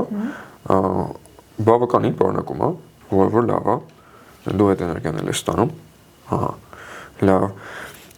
Եվ ամեն պրակտիկ քայլ, թե նախաճաշը, թե ճաշը, թե ընթրիքիդ մեջ, ածխաջրի քանակը պակասացնում ես, մոտավորապես համապատասխան ճարպեր ես ավելացնում։ Դրանով քո էներգիան ոչ թե օրվա մեջ այսպես է լինում, այլ ինքը լինում ավելի սենց։ Օքսիդատիվ ստրեսը կչանում է, օրգանիզմում, ինքնազգացողությունը, էներգիան լավանում է, սկսում ես, եթե ավելորդ քաշ ունես, ինքն իրան անհետանում է, ավելորդ քաշից ազատվելու մեջ շատ ավելի կարևոր է սննդակարգը, քան մարզումները։ Մարզումները էլի շատ կարևոր են, որտեղ իրանք նաև ձեզ տոնուս են տալի ու մոտիվացիա են տալի, որ դու լավ սնվես, այդ առումով իրանք կարևոր են։ Եվ նաև արյունն է պտտվում, հա, բայց զուտ բանի առումով, եթե դու նայես, թե մի հատ, ասենք, մի կտոր թխվածքը, որ ուտում ես, իրականում գիտես ինչքան պետք է վազես, որ նեյտրալիզացնես, կարող է ժամ պետք է նի վազել դրա համար։ Հա, podcast։ Հա։ Դե շատերին այդ թեման էլ է հետաքրքիր։ Հա։ Լավ։ Նա ածխաջրերը նաև ավելի լավ է օրվա առաջի կեսին օգտագործել։ Ածխաջրերը, հա։ Հա։ Ուրեմն մեր օրգանիզմը մի քիչ ածխաջուր պահուստային պահում է, լյարդում գլիկոգենի ձևով։ Շատ չէ։ Գիշերը ինքը դա օգտագործում է։ Եվ առավոտյան ինքը դատարկ է։ Այսինքն առավոտյան մի քիչ ածխաջուր ուտելը թույլատրելի է։ Համադրությունների մասին խոսելով, ածխաջուրը արագ է անցնում աղստամոքսային համակարգով, ճարպերն ու սպիտակուցները դանդաղ են անցնում։ Եթե դու ճարպեր ու սպիտակուցներ ես ուտում, իրենք պահում են, որ ածխաջուրը չանցնի։ Շատերը ասում են, այդ լավ է, որ դանդաղ կներծծվի, բայց այդ վիճակում վկնացություն է առաջանում եւ թեժ մարսողությունը ճիշտ չի գնում։ Ավելի ճիշտ է ածխաջուրը սկզբից անցկացնել, որտեղ ինքը արագ գնալու է, ինքը Արավոտվա ածխաջուրը արյան շաքարի այդքան շատ չի բարձրացնի, որովհետև մենք լյարդում գլիկոգեն պետք է հետ դնենք, այսինքն արավոտվա 20 գրամ ածխաջուրը կգնա մեր լյարդի գլիկոգենը վերականգնելու համար, որը մենք օգտագործենք օրվա ընթացքում, իսկ արավոտվա սպիտակուցն ու ճարպը մեզ կտա համ գործիքներ տարբեր նյութափոխանակային պրոցեսների համար, համ էներգիա, համ մեր նեյրոտրանսմիտերները դրանց կստեղծվեն, սխալ նախաճաշի օրինակներ բերեմ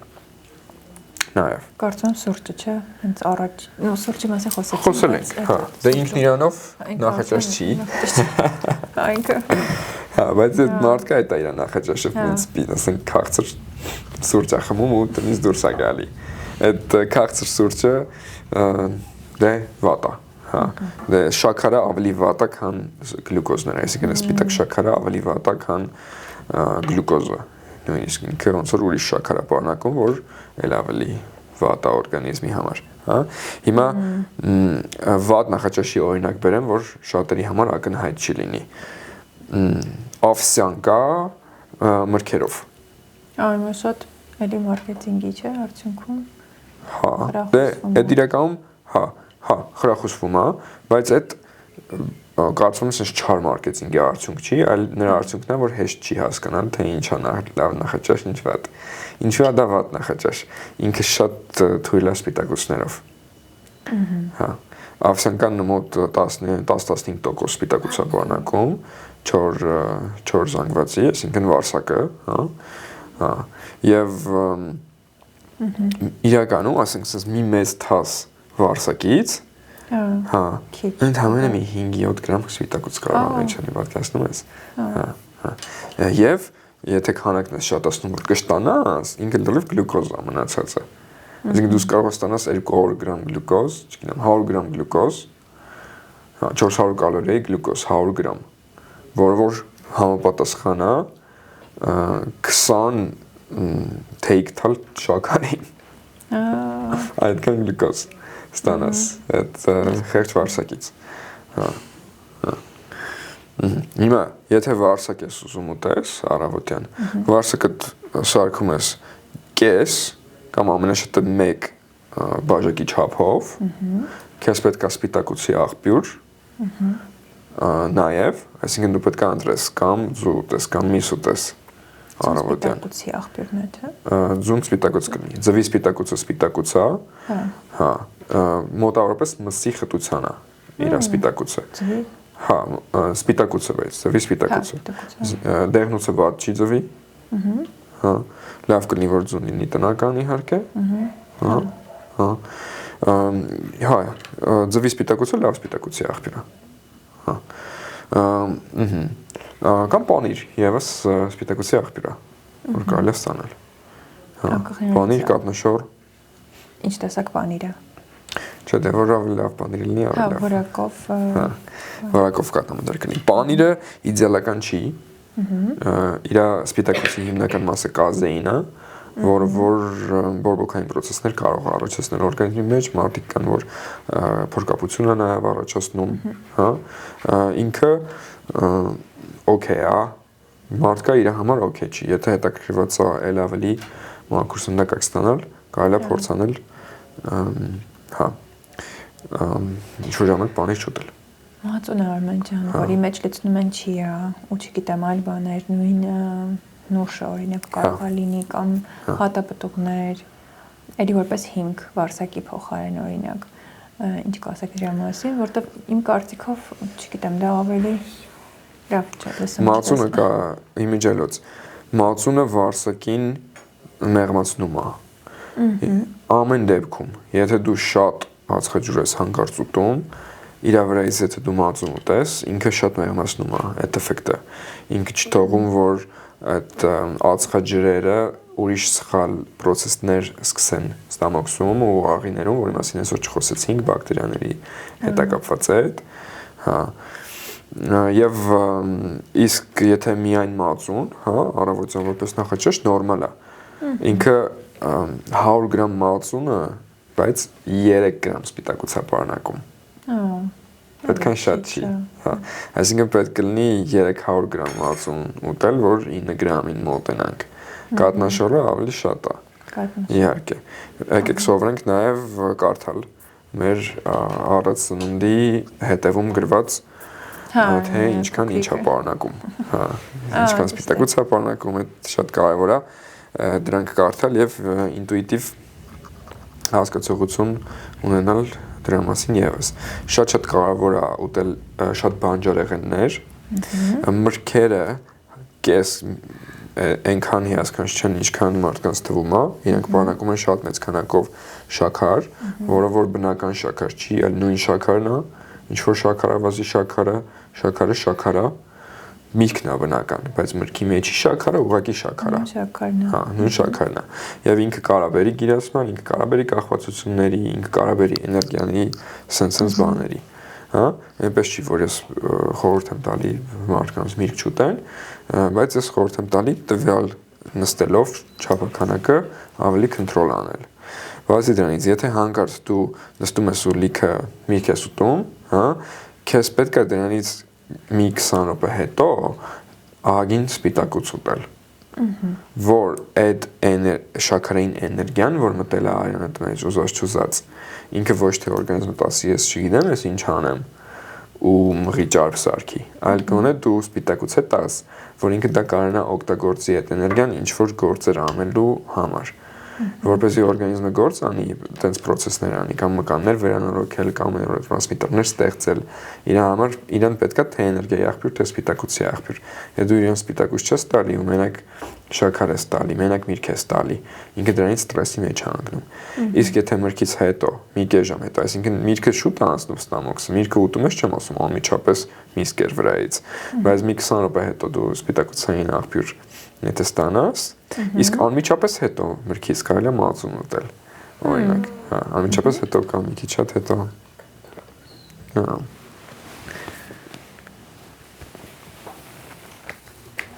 Շատ լավ։ Ահա։ Մենք եթե էլի ժամանակ ունենք, Արմեն ջան, ես Իսկ այսօր պետք է սահմանափակվենք արդեն, ուզում ես հարցատուր տեսնեմ։ Մի բառով ինչ կարող եմ դա մեծ թեմա է, մակրոմիկրոների մասին, եթե խոսենք էլի նույն կերպ, կարող ենք սննդի միջոցով աղբյուր ստեղծել նույն օրինակ վիտամին D-ի պատմությունը։ Ես դա չեմ կարողանում բացատրեմ հիմա ինչ տարածված երևույթ է եւ բոլորը ունեն վիտամին D-ի պակաս։ Նույնիսկ կատակով կերներից հետ որ խոսում էի, ասում էի միգուցե ծարգավորումների հետ խնդիր կա։ Բոլոր ծարգավորումները սխալ են։ Որն է վիտամին D-ի աղբյուրը ճշմարիտ։ Եթե ճիշտ գիտեմ, արևից մարդը ինքնան ստեղծում է վիտամինը իր օրգանիզմում։ Արևից, բայց խոլեստերին ենք օգտագործում ստեղծելու ժամանակ, բայց այո, արևն է։ Հիմա արի վերցնենք մարդ 1 միլիոն տարի, 500,000 տարի առաջ ապրող Homo sapiens մարդ։ Հա։ Ինքը ինչքան էր արևի ճառագայթանում։ Շատ ավելի շատ, չէ՞, քան հիմա։ Մենք ապրում ենք ծածկերի տակ, երկար շորերով, հանկարծ արևի տակ ենք դուրս գալի, միանգամից սանսկրիտ։ Մարդիկ կսում են։ Սանսկրիտին ես բան չեմ, կողմ չեմ։ Հետաքրքիր է։ Եթե ուժեղ արևի տակ ես լինում, քսի որ չվարվես։ Բայց այն որ վայ, ես մի հատ հետազոտություն եմ տեսել, ամերիկացիք ասեցին, որ այն մարդիկ հիմա հետազոտություն են արել, այն մարդիկ ով արևի տակ են ելնում, իրանք սենց են ելնում, դեռ որ սանսկրիտ են, դա վախի մարքեթինգ է նորից։ Շատ կարևոր է արև ստանալը։ Եվ նույնիսկ աշնան արևը, հա, եթե դու, չգիտեմ, տոնը, հա, պատոնից արևը անգնում, դու 20 րոպե կանգնում ես դրա տակ, թեկուս։ Ինչ-որ կարճ թեմայով 20 րոպե կանգնում ես, այդ արևը ստանում ես, ահագին բան է։ Վիտամին D-ի պակաս կա, սնունդից չես կարող ստանաս այդ վիտամին D-ն։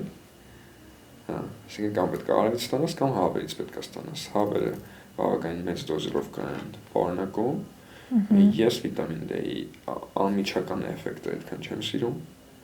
Ես իրանից զգում եմ իմպուլսիվ եւ կենթանական ավելի sense վիճակ, ես ավելի քիչ եմ զգում ինձ իմ կենտրոնի մեջ։ Եվ վիտամին D-ի հետ կապված կոնտրովերսիա կա, որովհետեւ օրական անհրաժեշտ պաշարը համարվում է 400 միավոր։ Բայց հավերը 5000-ով են, 5000, 10000։ Այո։ Հա։ Կան հետազոտություններ, որ դրական արդյունքներ են ցույց տալի այդ չափականակների հետ, հա, ու ես դեմ չեմ այդ հետազոտություններին։ Մյուս կողմից, ես եթե տվյալ օրը ընդունում եմ վիտամին D եւ իմ գիտակցությունը, իմ գործերը դուրսվում է դրանից, ես ուրեմն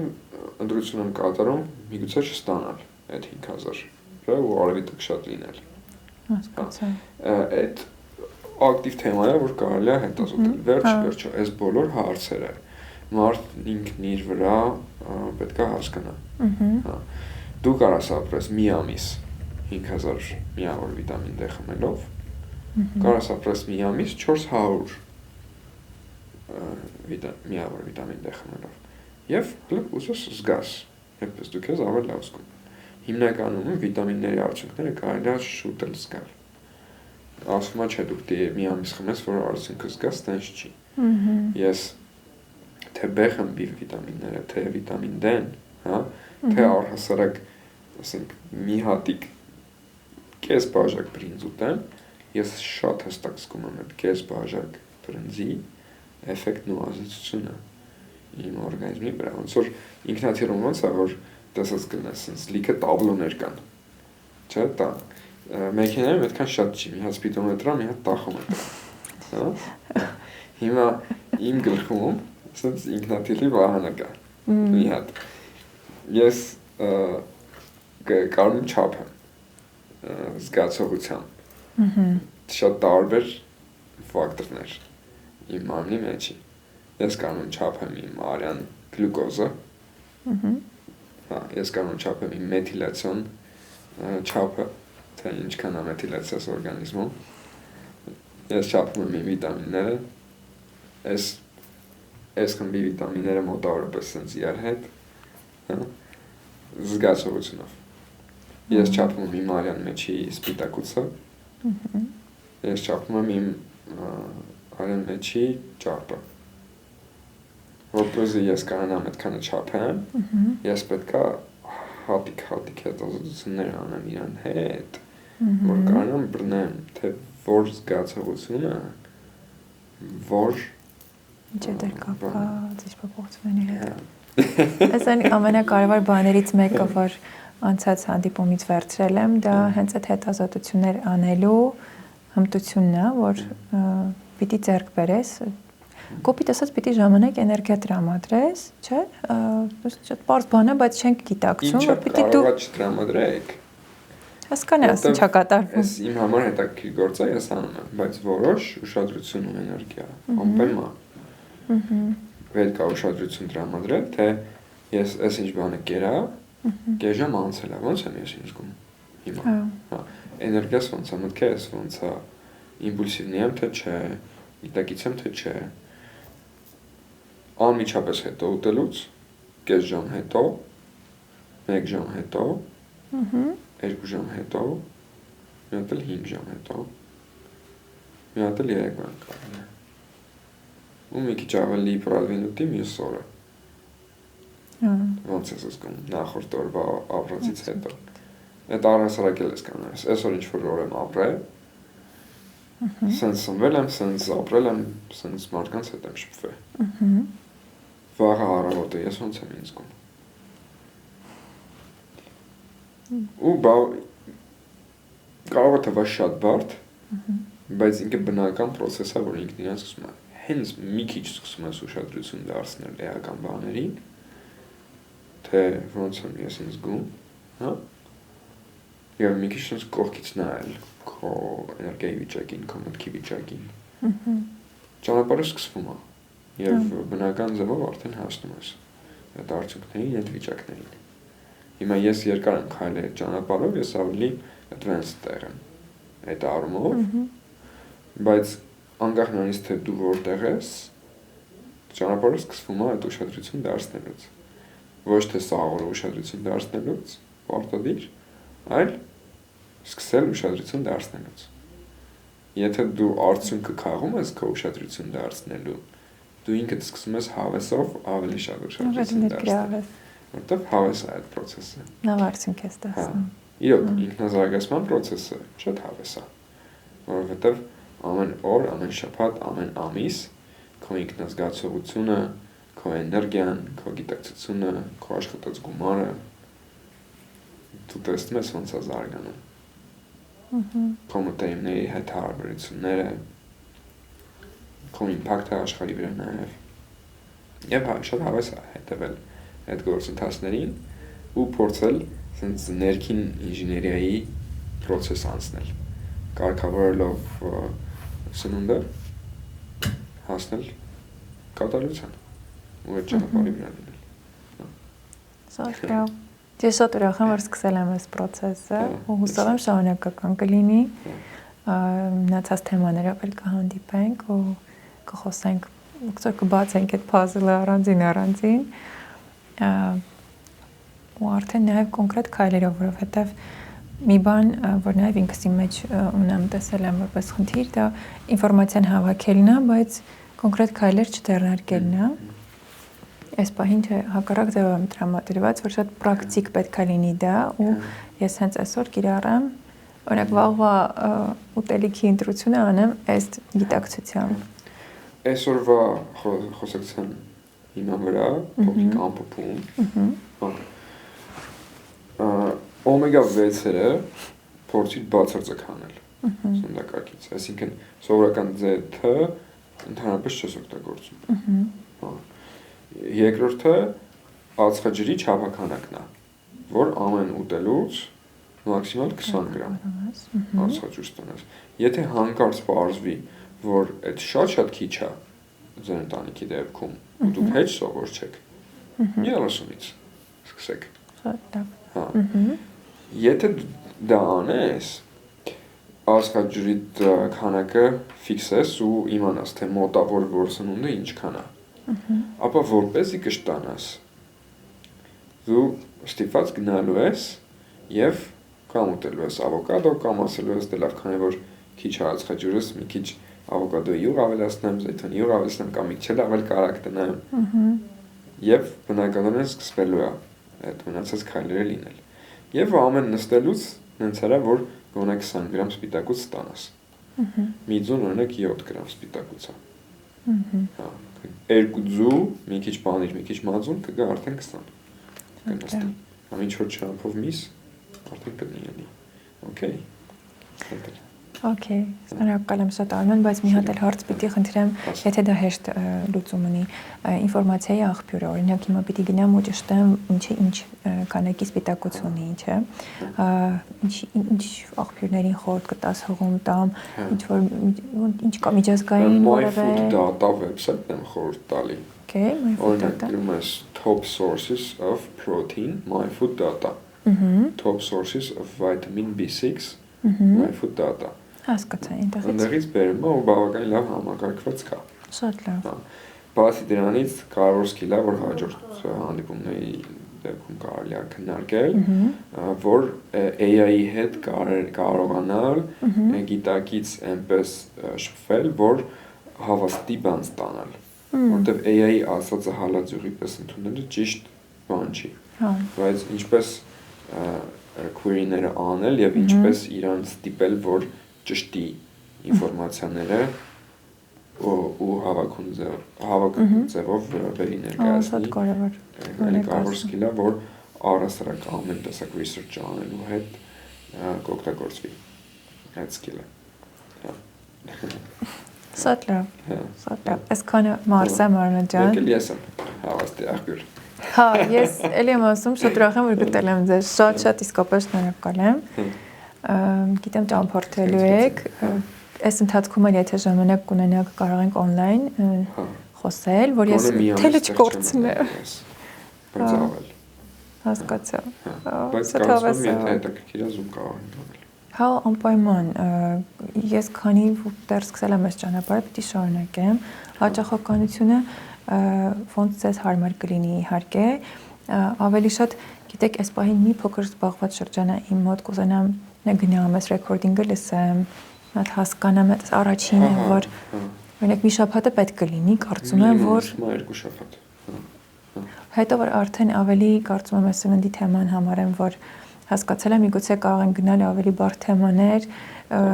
որտեղ ինձ թվում է միայն այդ բառը ճիշտ չի օգտագործել, բայց միայն սնունդը չի, կա նաև այլ հաստող ֆակտորներ, որը մարդու օրգանիզմը դարձնում է ամբողջական, չէ՞։ Իհարկե, եւ գիտելիքն էլ է սնունդ։ Այն բառերը ինչ որ լսում ենք, թե մեդիայից, թե գրքից, թե ինչ որ մարդուց, դա էլ է սնունդ։ Գրքից բան ասացիք։ Որտեղ ինքը ինչ որ բան է դրսից, իր էությունը էներգիա է, եւ ինքը մտնում է մեր մեջ, ինքը սնունդ է։ Wow, սուրասմա։ Enlightened վիճակ է։ Հա, այդ չէ իմ տածել երբեք դրա մասին, բայց շատ լավ է, պետք է նաև, այո, շատ ավելի լայն նայել ամեն ինչին, բայց քայլ առ քայլ։ Հա, ես շատ կուզեմ լսեմ feedback, այսինքն այս մեր ներկա սովորածը սկսեք օգտագործել, հարցեր կառաջանա, այդ հարցերը կարող ես հավաքել։ Okay, հա, նաև ոնց որ ինչներ ոնց գնում, ինչներ լավ գնում, ինչներ դժվար լինում, ինչ կախվածություններ ունեք, որ ուզում եք ազատվել, չի ստացվում։ Եվ հաջորդի ժամանակ դրա մասին եւս կարող ենք խոսել ու առհասարակ սննդի հետ կապված կարող է դեռ 1 կամ 2